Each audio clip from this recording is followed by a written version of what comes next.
इन सब का सबसे ज्यादा खामियाजा लड़कियों को भुगतना पड़ता है, जिनकी उम्र बढ़ते ही उनकी सुरक्षा हिफाजत के नाम पर, स्कूल कॉलेज दूर होने के नाम पर, टॉयलेट फैसिलिटी के ना होने के नाम पर माँ बाप उनकी पढ़ाई बीच में ही छुड़वा देते हैं।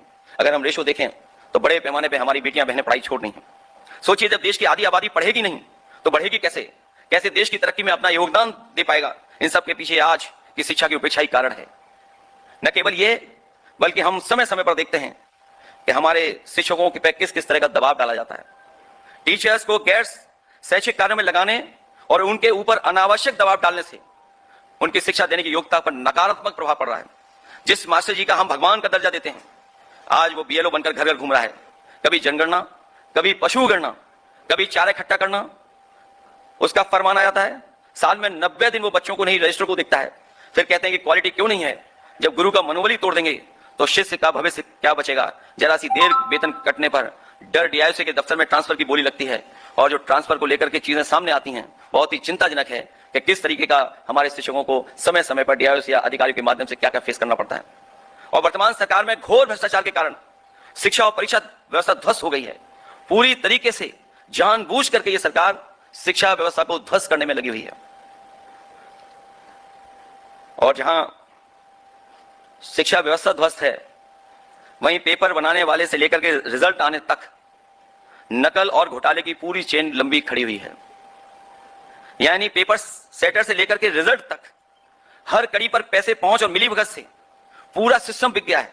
और मेहनत करने वाले बच्चे को सिर्फ उनका ही भविष्य नहीं, बल्कि आने वाली पीढ़ी का भी भविष्य बर्बाद हो रहा है। आज यह साफ उजागर हो गया है कि सरकार किसी भी गलती के लिए खुद को जिम्मेदार नहीं मानती और शिक्षा मंत्री के इस्तीफे की मांग को बेशर्मी से ठुकरा देती है। सच तो यह है कि जब समस्या की जड़ में वर्तमान सरकार का अपना भ्रष्टाचार है, तो यही लोग किसी न किसी रूप में परीक्षा व्यवस्था और युवाओं के भविष्य का ध्वस्त करने में हैं। जहां तक तीसरा सवाल उठता है कि नौकरी को लेकर के कई मौकों पर देखा है, और पिछले 10 साल के भाजपा के कार्यकाल में हम लोगों ने देखा है कि भाजपा के एजेंडे में नौकरी ही नहीं है। और अगर एजेंडे में नौकरी होती तो शायद उत्तर प्रदेश में इतने पेपर लीक नहीं होते, इतनी परीक्षाएं नहीं रद्द होती। और मैं फिर दोहराता हूं इस बात को कि नौकरी भाजपा के एजेंडे में ही नहीं है। एक बड़ा सवाल यह है कि भाजपा सरकार नौकरियां क्यों नहीं देना चाहती है, जबकि वो जानती है कि नौकरी न देने से पढ़े लिखे युवाओं में आक्रोश पैदा होता है जो भाजपा के ही खिलाफ जाता है। क्या इतनी राजनीतिक समझ भाजपा को नहीं है? ये जानबूझ करके, ये जानते हुए भी कि युवा पीढ़ी आक्रोशित होगी, नाराज होगी, उन्हें राजनीतिक नुकसान हो सकता है, लेकिन उसके बावजूद भी नौकरी को लेकर के उनके बीच में कोई ऐसा ठोस योजना नहीं लेकर के आ रहे हैं। सच तो यह है कि भाजपा सब समझती है, सब जानती है।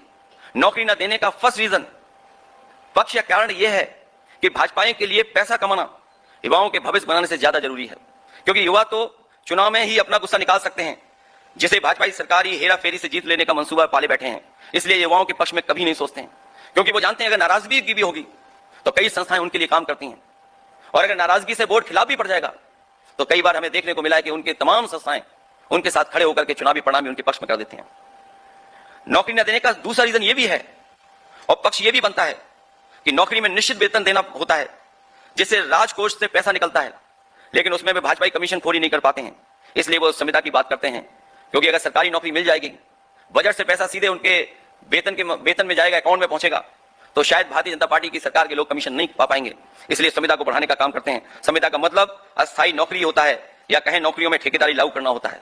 इसलिए जानबूझ करके भारतीय जनता पार्टी की सरकार में लगातार ठेकेदारों से कमीशन उगाने के मामले में तो भाजपाइयों का रिकॉर्ड बन चुका है। और अगर हम वर्ल्ड का रिकॉर्ड देखें तो शायद वर्ल्ड रिकॉर्ड भी उनके ही नाम पर आएगा।